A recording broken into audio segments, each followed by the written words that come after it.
I think we stop right before this section. Is that right? Okay. In the parallel space.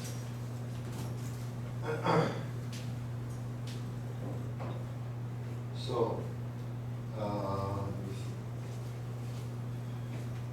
So today is November.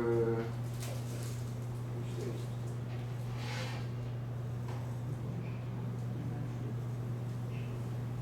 It's November 19th, right? So,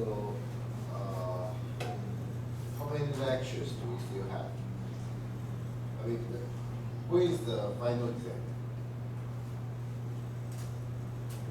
The final exam week.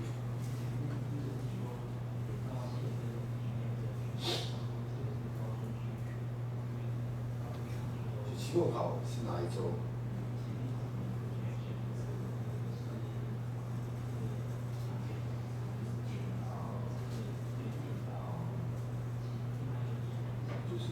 所以我们是17嘛 ，December 17th，OK，就是期末考 ，OK，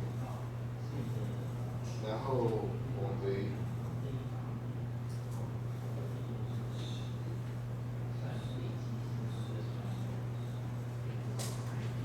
，OK， so including today's lecture, we have like 4 lectures left, and just for your information.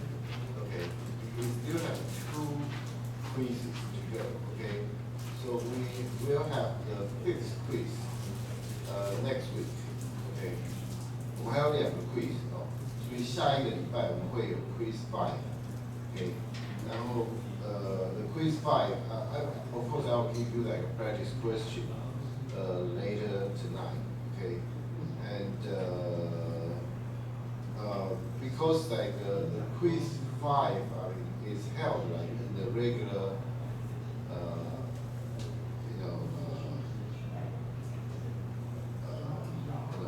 period of time. So it's not like the previous 2 like quizzes. Okay， 前面2个 quiz 那个小狗，因为我们的就是那个时间啊比较长，所以我intentionally made those 2 quizzes slightly longer.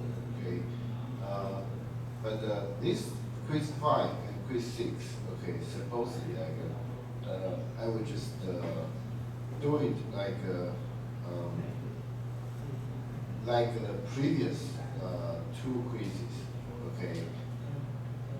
In other words, okay, I will give the quiz 5 and quiz 6 in the 3rd lecture, 3rd class of the day. Okay, 就是我会在那个第3节课给quiz， 5个quiz 6。So probably like 30, 40 minutes, 30, 35 minutes, something like that. So yeah.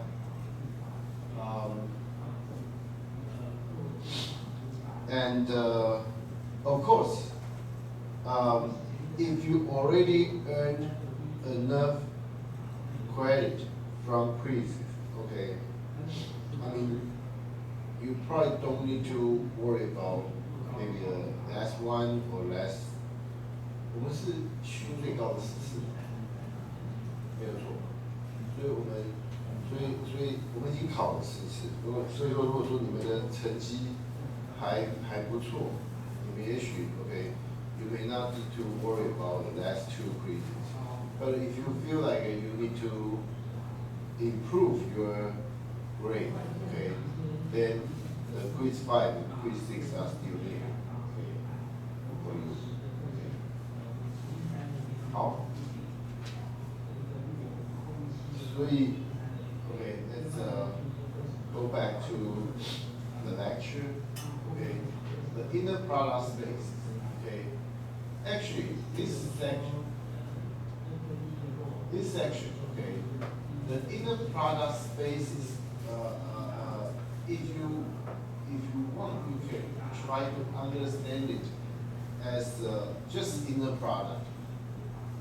就你们以前都学过那一集嘛，对不对 ？Okay, you have learned inner product previously already. Not in college, but in high school. Okay, so this is pretty much the same. Pretty much the same. The only difference is that okay, we try to extend it to other stuff. Okay, it may not look like a vector, but if you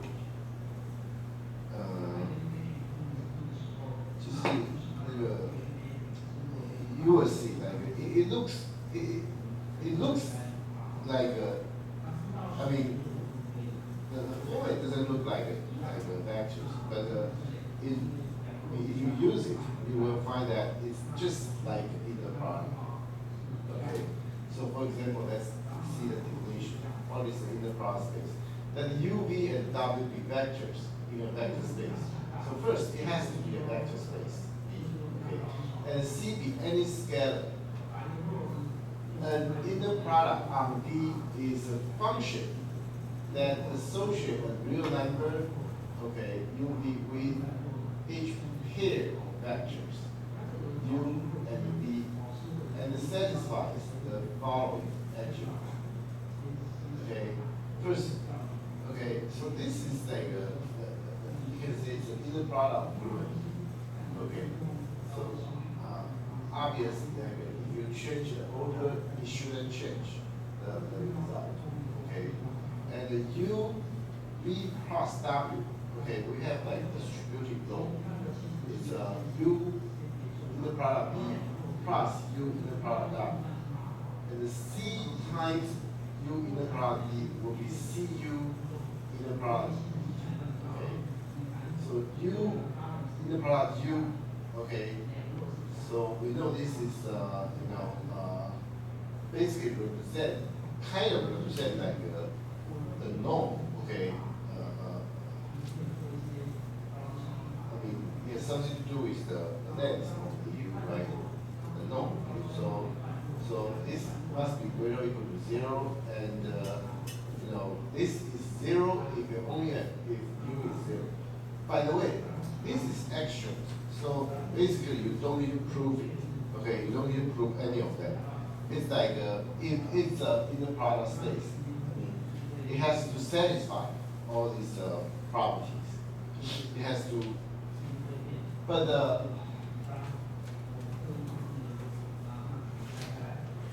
so we can have some examples of inner product space. Okay, obviously the dot product, okay, of vectors in R, and this is obviously inner product space. I mean, this is simply the example of that. Okay, the second one will be a little bit more interesting. Okay, that F and the G is C A B. You guys remember what is C A B, right? It means F and G are continuous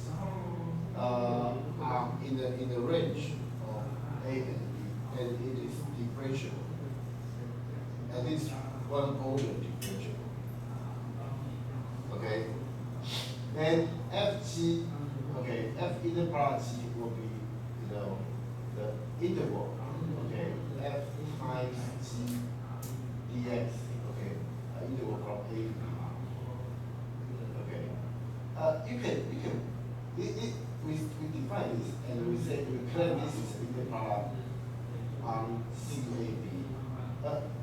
obviously, okay, the first one you don't need to prove that because like we need to know the dot product too well, okay. For the second one, you do need to verify, okay, these four properties, but it should be relatively easy, okay, because it's an integral, right? So integral of like f of x times g of x. So obviously, I mean, because it's a multiplication, right? So if you change the order, I mean, it shouldn't make any difference. And because it's a multiplication, so u times, well, it's a f times parentheses c plus h, okay?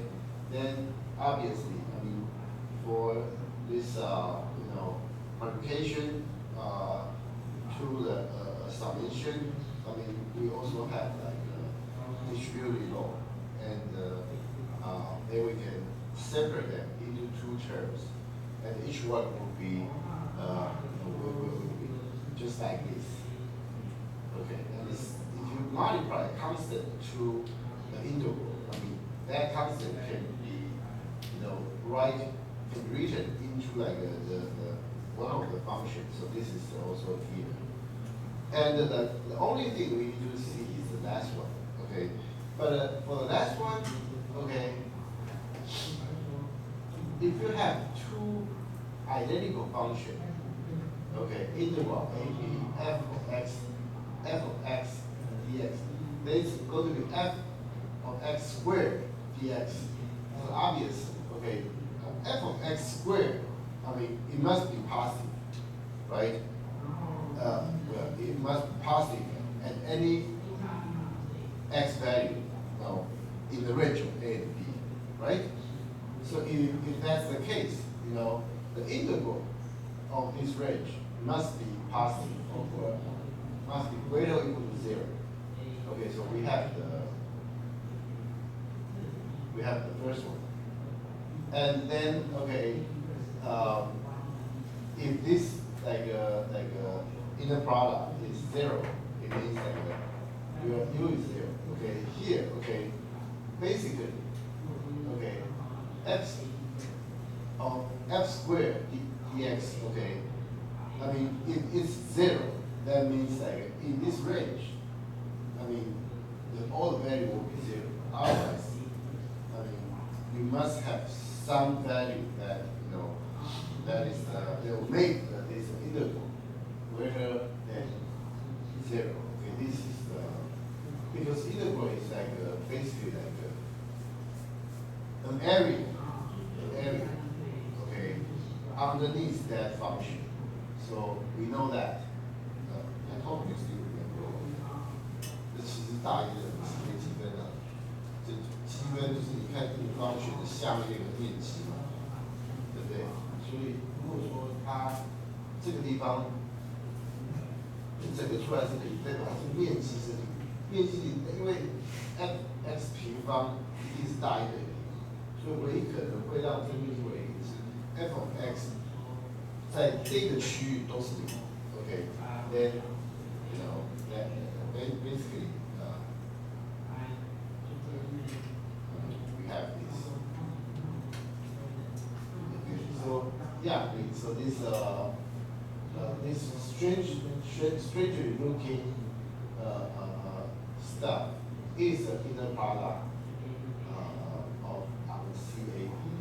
Yeah, so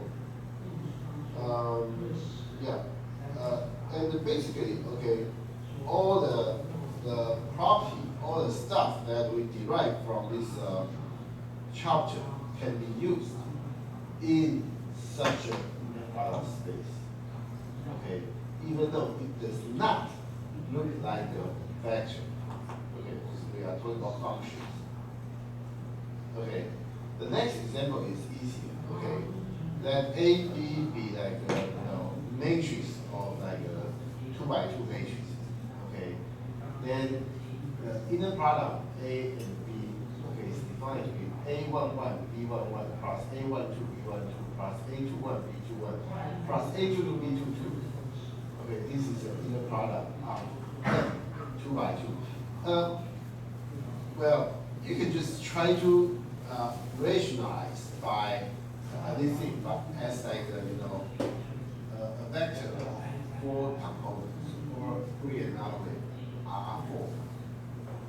Okay, you can write any R4, okay, vector into 2 by 2, right? Then this thing is pretty much just like a dot product, right? So having said that, like any dot product property, like obviously will satisfy. I mean, will also go like without saying like this value, okay, for this inner product. Okay, so this is an inner product space. Okay, no question on that. Okay.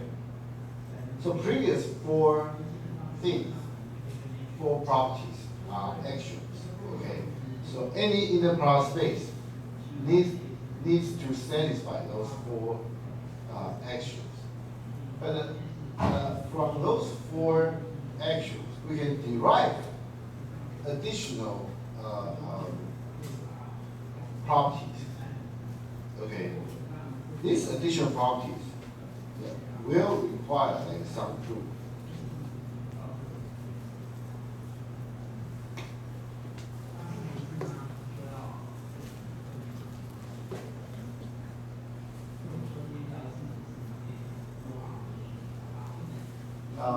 For example, 0 inner product B equal to B inner product 0 equal to 0. Okay. So why do we have that?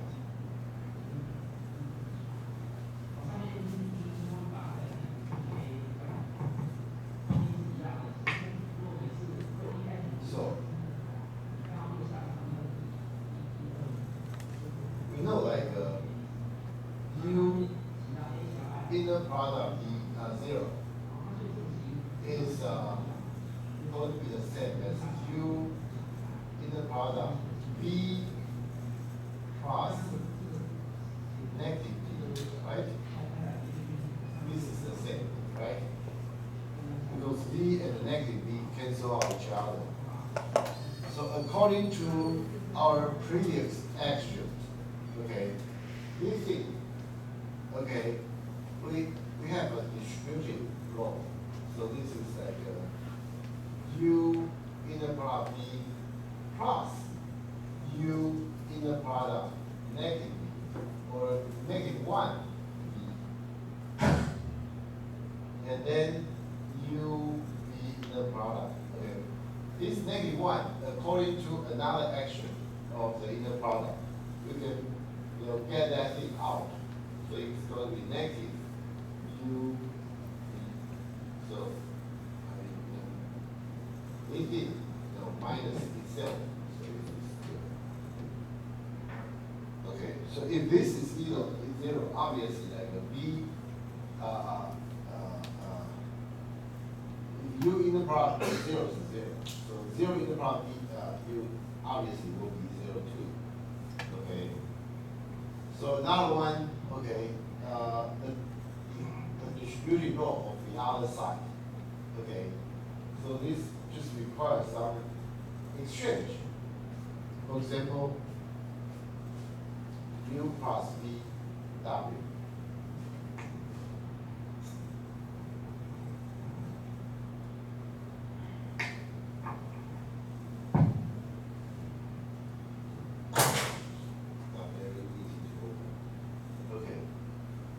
Plus B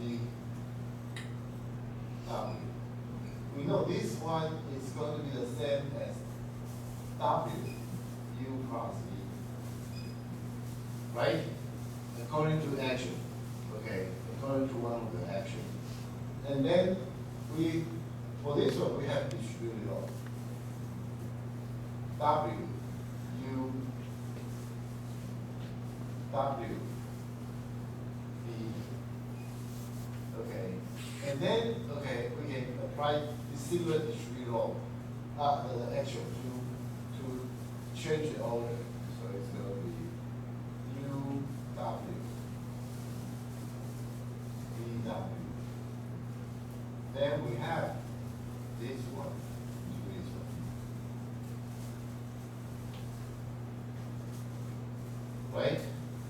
finally, okay, that the constant,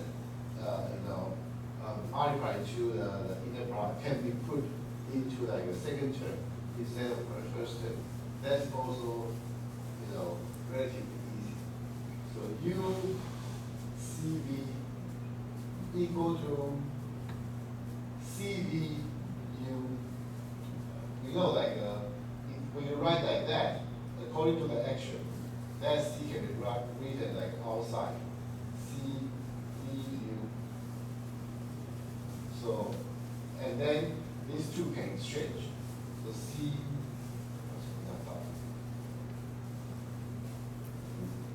so U, so this one, no question about that. So you need to know, okay, when you are given those four actions, how to derive some additional properties. Okay, but those derivations are relatively straightforward and easy.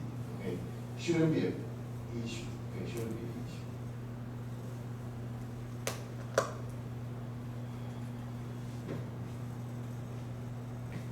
Then we have the normative issue.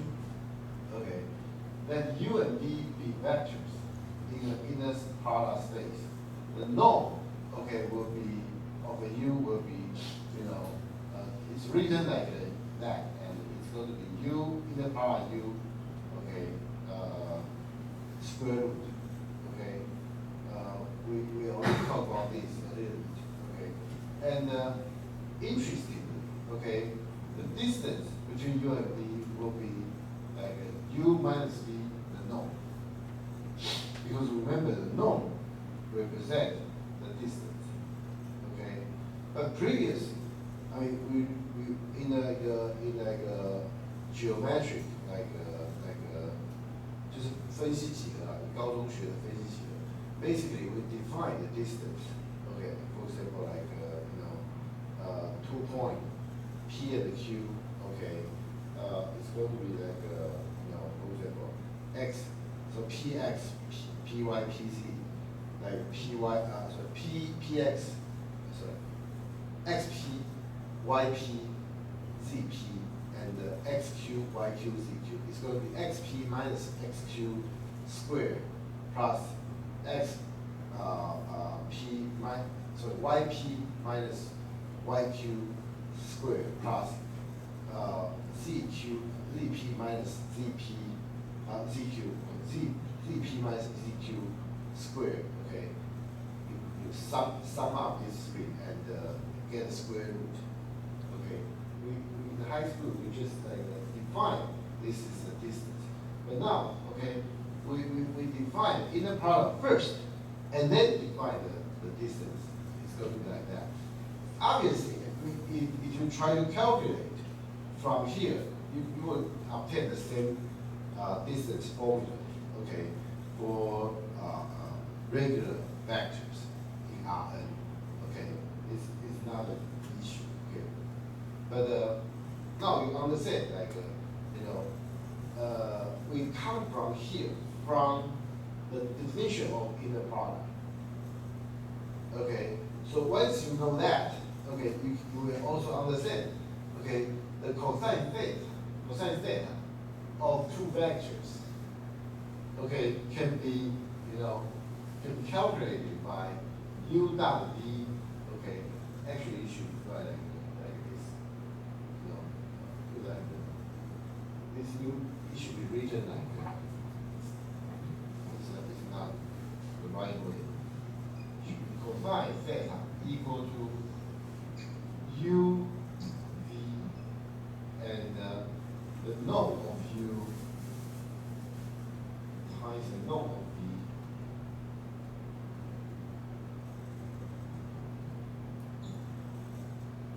Okay, so the denominator, okay, how it is written is wrong. But anyway, you get an idea.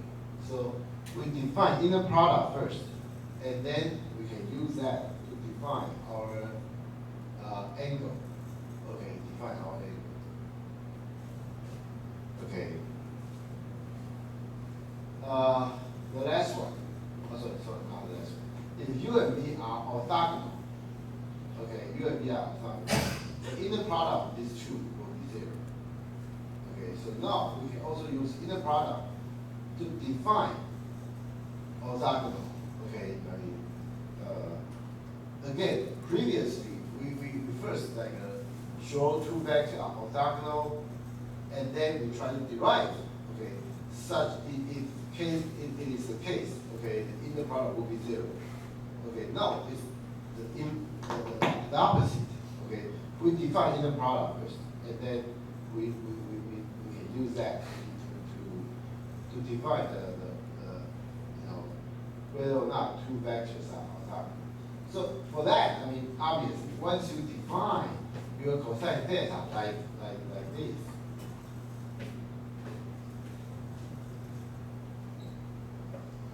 then obviously, I mean, from here you can see if you have if the inner product of two vectors is 0, then well they have to be orthogonal. Okay, according to this formula, because if this one is 0,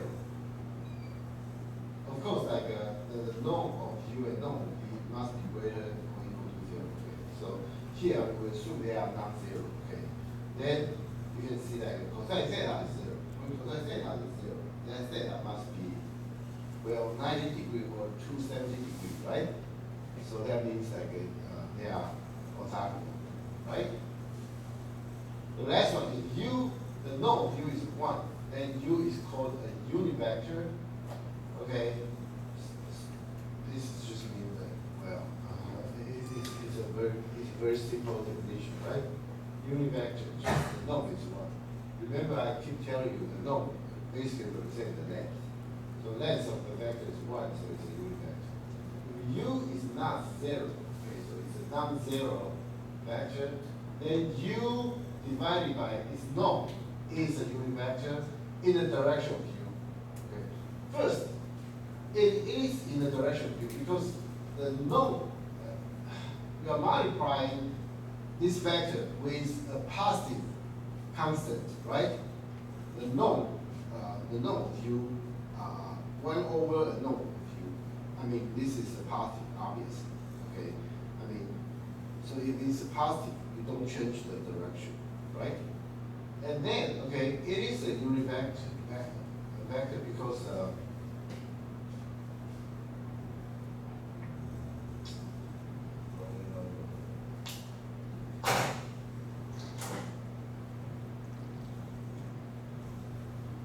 so U norm of U. So if you consider this,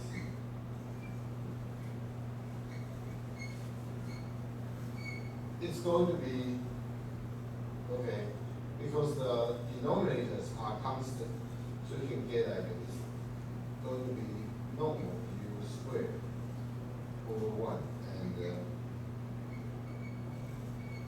And this one is pretty much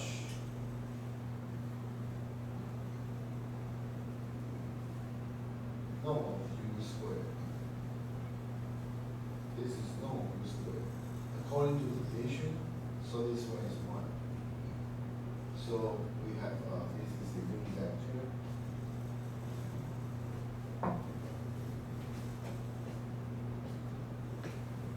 Then, okay, given this example, we are asked for a few things. Okay, so this is like an n 2 by 2 matrix, and the inner product is defined.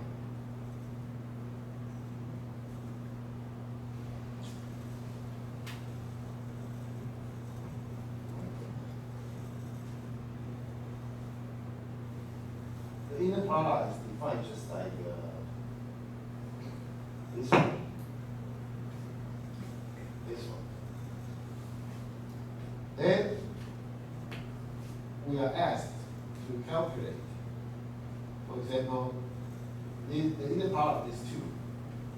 So obviously it's 3 minus 2 plus 0 and minus 1. Okay, so it's the inner product is 0, right? The inner product is 0.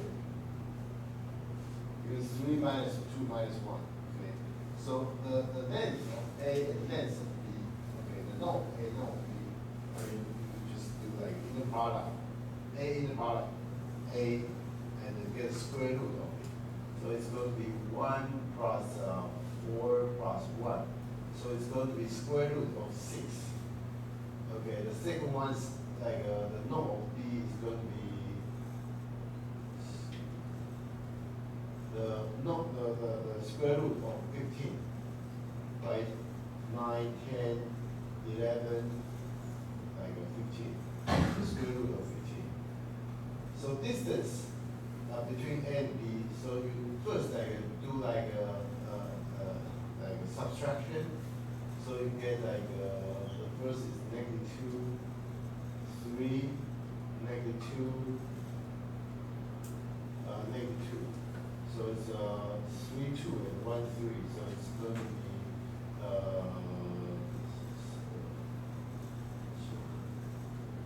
21.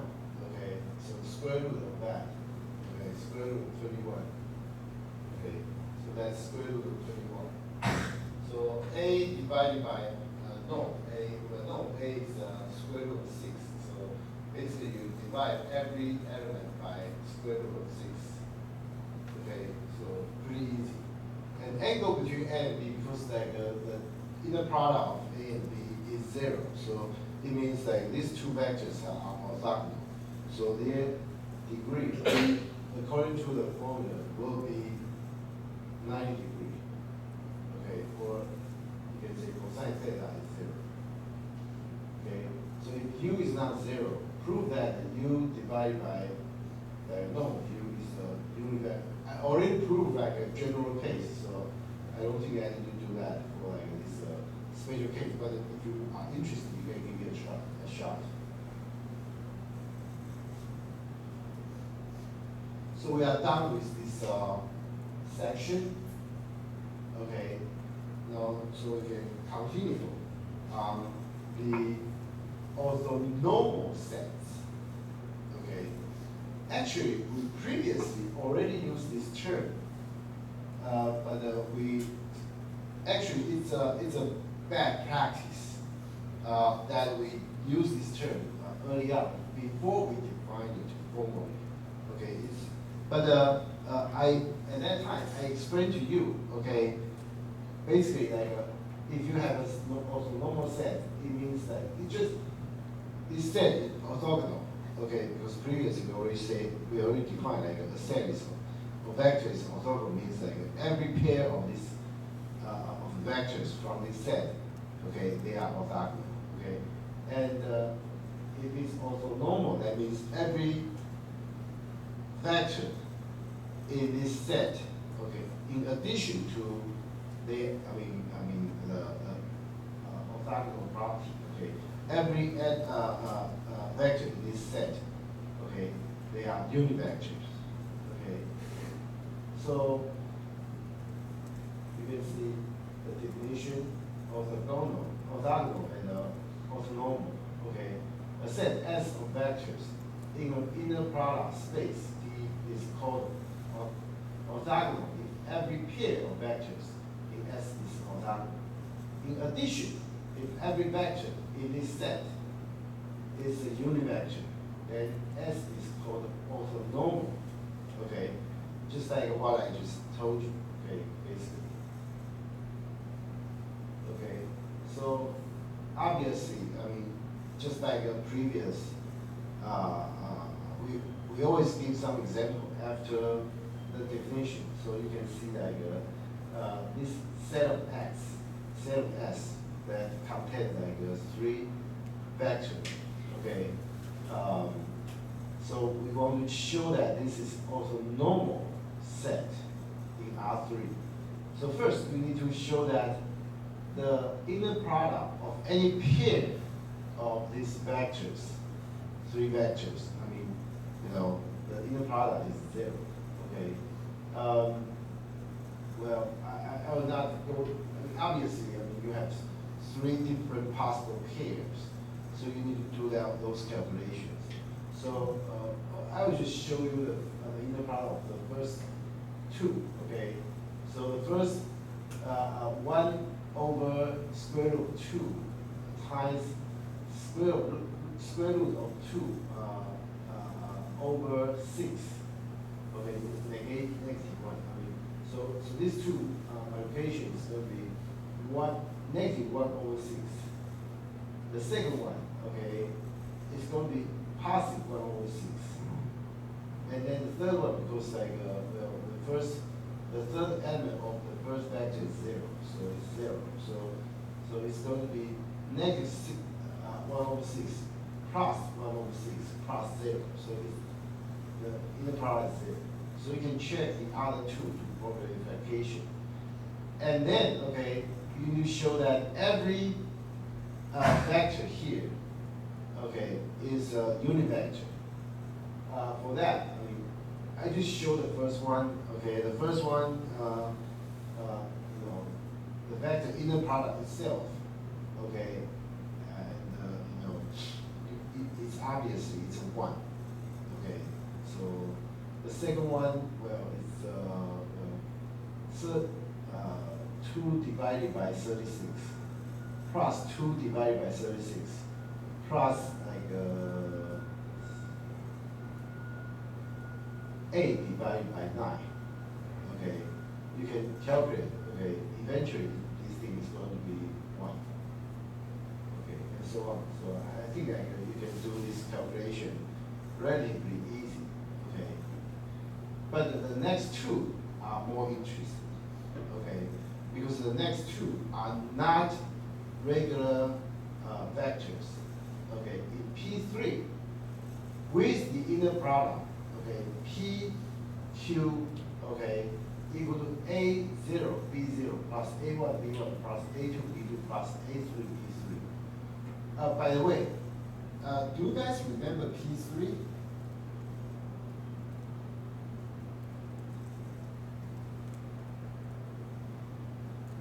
The P3 means any polynomial with degree up to 3. Okay, the polynomial with degree up to 3. So we usually represent that as A0 plus, well, actually like A0 plus A1x plus A2x squared plus A3x cubed. Okay. So,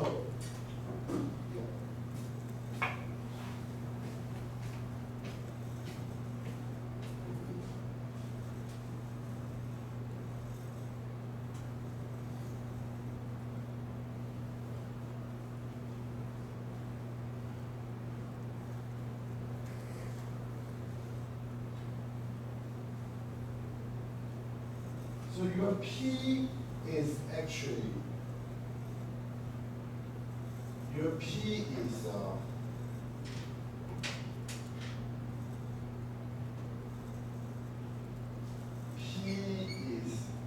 A0 plus A1x plus A2x squared plus A3x cubed. Your Q, well actually I should write PX. But you get an idea.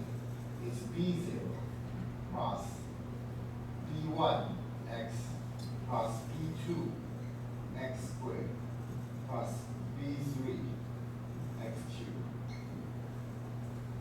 Okay? And then the inner product is defined like that. Okay? Inner product P and Q is defined like that. So standard basis, B equal to 1x squared, x cubed is orthonormal. Okay, so first we need to show that, okay, these vectors,